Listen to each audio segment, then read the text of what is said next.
No. In. Can't be. Yep, no, it can't be. Pulls it. It's just going to pop over the lip. He's going to duff it. Oh, he pulled it. No. Oh, spinner. Ooh. Whoa. We talked about a few weeks ago the first of these 3 short shots, the low running shot. And so what I want to ask you is, if I were to take this enlarged golf ball,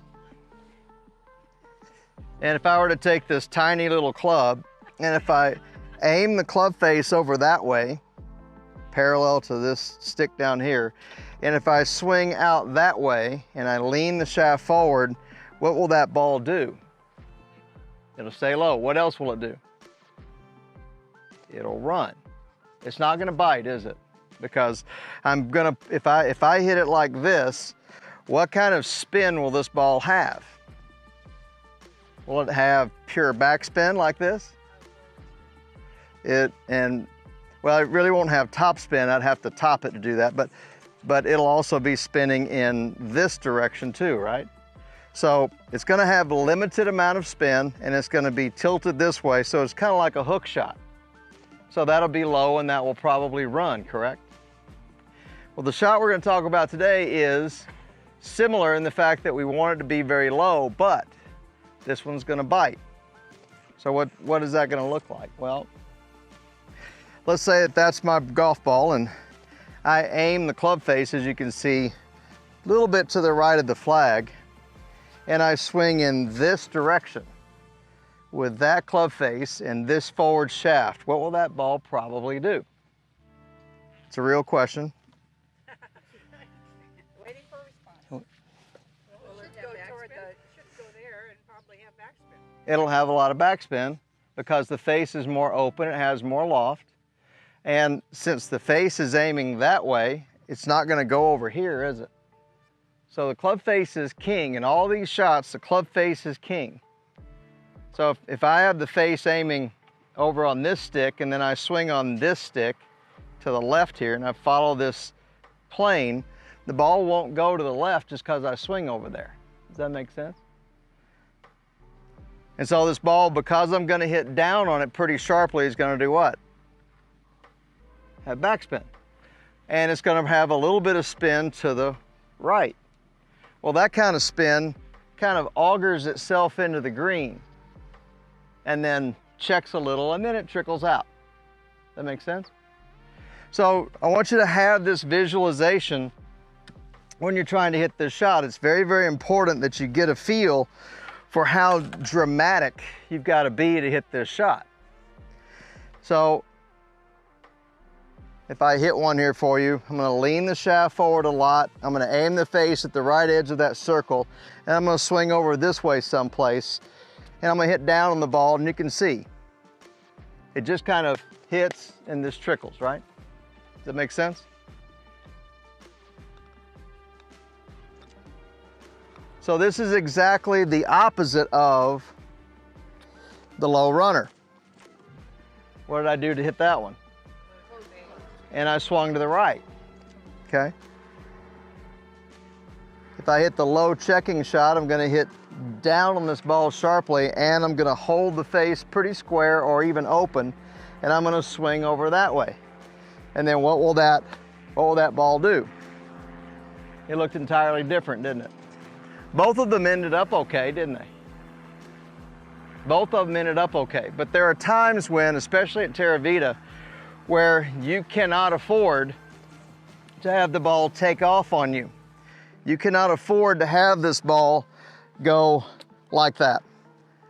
Like we were talking about a second ago with when Nancy asked, if you hit it over the green on number 2 and the pin's on the back, and you hit that shot, it's gonna roll over that little mound and run off the green. And now you've got another chip shot when you only had a shot about this far. Okay, so if I'm on the back of number 2 or just over the back of number 2 and the pin's right there and I hit this shot, the odds are not with me that that's gonna stop in time. I can hit that shot, but odds are it's gonna do that. What would I wanna do in this situation? Well, I wanna make sure that I'm hitting a shot that won't go too far. So I'm gonna aim the face at the right edge of the circle. I'm gonna swing over this way. I'm gonna hit down the ball pretty sharply, and now I've got a chance. See the difference? See the difference? Okay. You've gotta have both shots. Everybody sing along with me. You've gotta have both shots. Can you hit a shot like that and instead of having it kind of roll out, stop? You can, you have to be more violent. Good question. Did everybody hear your question? It was, can you hit a shot like that and make it really check? You can. You have to be much more violent with your geometry. You have to swing far more down and far more across and far more open face, and you gotta hit it on the heel. And so, I mean, you just have to take, if that shot right there was, say, a 3 on a scale of 10, you gotta do an 11 to make it bite. And on our greens with this grass, it may not actually back up, it may just grab a little bit more. So if I really go to the extreme and do that, you know, it'll bite a little bit better. And as you get better and better at the technique of this shot, you're certainly welcome to try to do that. You're certainly welcome to try to really make it check. See that one? And this isn't a lob shot. This is a low checking shot. Okay, so next week we're going to talk about a lob shot, and a lob shot would look more like that. Okay, so you can stop it with, and your question's a really good one, you can stop it with spin, or you can stop it with height. You can stop it with spin, or you can stop it with height. Okay, either one. Ball position is still back. If you're going to hit it low, it's easier to hit it low with the ball back in your stance. I can hit it low, but then I have to really push my hands down. So see the kind of awkward address location if the ball's off my left shoulder? It's easier just to put it back there, and then I don't have to go to kind of contorted locations to do this. And it's also easier to hit down on it, so it'll go low.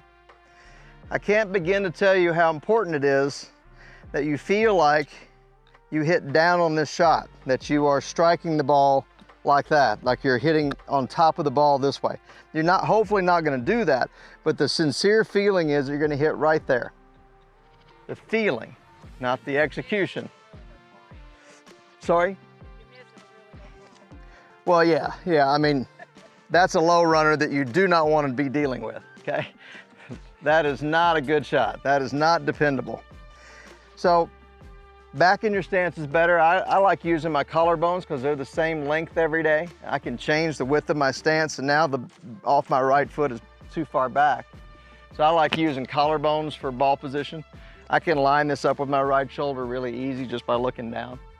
I can line it up with my left shoulder really easy by looking down. So ball position wise, also I think you need to stand pretty close to this ball. I like to almost put my hands on my legs this way, but you can have a little bit of space there. It's okay. Some players find that if they have a little bit more space, it's actually easier to swing across that way because they have room to get their hands past their legs. Tell me what direction, guys, tell me what direction this grip is going. Just watch the grip and tell me what direction this grip is going. Out, right? And then now where's it going? Where does it end up? Behind my heel stance line? Okay. So if you're hitting this shot and you find that the grip is out in front of you like this, that's probably in the danger zone. Be careful of that. It still works. I mean, you can do it this way, and there are some really famous short game teachers that recommend that you keep the club on a vertical Ferris wheel kind of an angle. I just think that's remarkably difficult, even at a high level, to repeat. So I think it's easier if you swing the grip on a straight line over this way. That's easier to repeat, isn't it? All right, so if you think about where the grip is gonna go, the grip's gonna go out this way, and then it's gonna go across this way. Make sense? Now, last point. In the first clinic, we talked about how you're gonna fall into two different patterns, and I don't really care which pattern you use, they both work, they just don't work together. One is where you use very little arms and hands and use a lot of feet, knees, hips, and shoulders. I mean, you can see my hands are in exactly the same wrist cog, my elbows are the same bend as they were at address. Why is that? Well, if I use my body and not my arms and hands, I can come right back to the place that I rehearsed at address very, very easily. The second pattern is you keep one of your shoulders really still and there's a lot of arms and hands, okay? a lot of wrist action, but there's no feet, knees, hips, shoulders. They stay very, very still. Why is that? I can come right back to the place that I addressed it very easily if my shoulders don't move around. When does it get complicated? When you start moving all this stuff around and trying to set your hands and bend your elbows and straighten them out in time and get your body moving. It just becomes, you only got to swing this long, so how much time do you have to do that much stuff? Besides that, the odds of you being able to control the distance when you get all this moving around is astronomical. You're going to hit it too far or too short most every time. And then you do hit a good one and you go, how did I do that? Okay. You can't repeat it. So your distance control is built into limiting either your arm and hand, your elbow and hand action, or in limiting your body. One or the other. Two completely separate buckets. Make sense? So your club face is going to aim a little right of your target. The grip is going to go left of your target, okay? And the club is going to go up and down pretty sharply, up and down pretty sharply. What we found in doing the data at TPI was the best chippers and pitchers fell into one of these two buckets.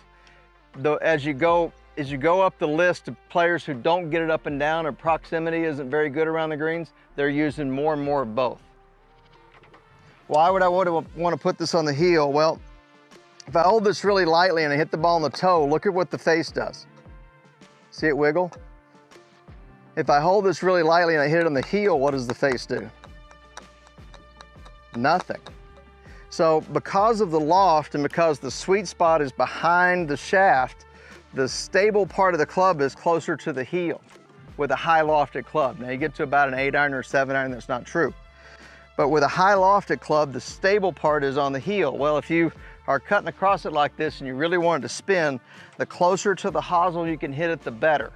I'm not recommending that you shank it. I'm not saying that. But if you can get it really close to a shank, that's really good. And it takes, it takes a decent level of skill to be able to do that. You see how soft that was? Okay. What would happen if I'm swinging straight down like this and I swing the grip to the left and I close the face? What would happen? You'll swing the grip this way, you'll go down on the ball and you close the face and it's going to go over there and you're trying to hit it over there. And that's a double crosser, and psychologically, double crossers just make you want to go in because you feel like you've lost complete control of your game. I mean, it's nothing like what you intended, and so you just get depressed. So what are our rules? Club face slightly right of the target. Grip goes across. Club face stays open. And you're gonna hit down on the ball like that, okay? Like you feel like you're just gonna hit the top of the ball with the bottom of the club. You won't, but that's what you're gonna feel like you do. You do not wanna try to sweep this because you'll scull it and it'll run too far. No sweeping here. This is a descending blow. To create the spin too, you gotta hit down on it to make it back up.